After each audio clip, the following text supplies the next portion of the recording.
Hey writers, I'm Karena Akhavein of Spalmorum, and this is NaNoWriMo Writing Break, a daily series where I give you the inspiration, motivation, and information to keep you writing and winning at NaNoWriMo this year. Thank you so much for joining us. Don't forget to subscribe and sign up for our mailing list. Let's get started.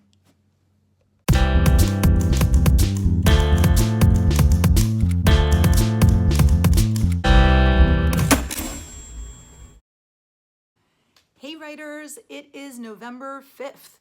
So today I'm talking a little bit about outline. I should have done this probably in October, or Preptober as a lot of you call it, but I did not. So I'm talking about it today. And some of you are going to say that you are pansters, i.e. you write by the seat of your pants rather than planners who outline everything. But I'm here to tell you that I think an outline can really help for a lot of you.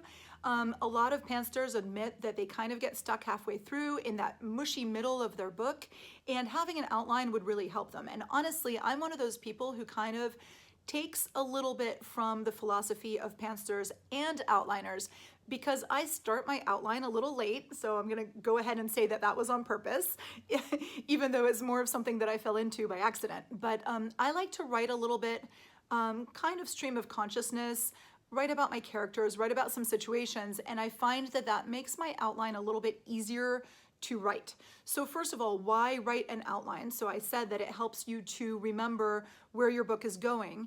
It also helps you to make sure that each scene has a purpose, and it also helps to balance your book out between beginning, middle, and end. So you'll see through your outline whether you have any plot holes that need to be addressed.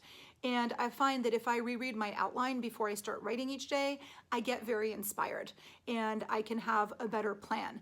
And I'm a little ADD, so I jump around a lot, and using my outline to select the scene I want to work on that day really helps me a lot. So how do you write an outline? So remember the premise we talked about. The premise is basically what your book is about.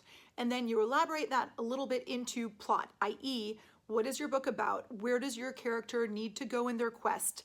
And so you start expanding on those ideas, inserting scenes that need to happen that show what kind of changes your character is going through, what kind of interactions they have, where they physically need to go, what kind of conflict is happening.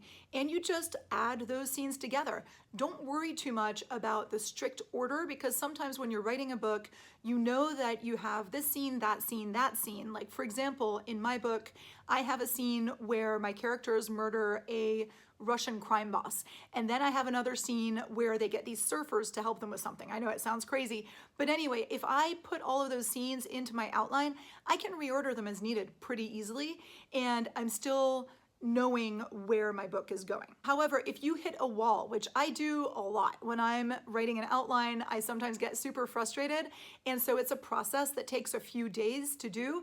If you hit a wall, do not feel guilty. Do not think that this is a failure and that you should just, stop forever, but do stop for that day and write an interesting scene that definitely moves your character forward and shows the reader a little bit more of who they are. And then you can go back and finish your outline at any time.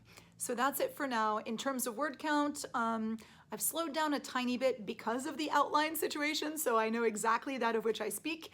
And however, I think that this is getting me to a good place where tomorrow I'm gonna be super productive. So that's it for now. Get back to writing. It was great chatting with you guys. Thank you for joining us. Leave comments down below if you have any strong thoughts about outlines or any questions about anything that's going on, and I will talk to you guys tomorrow.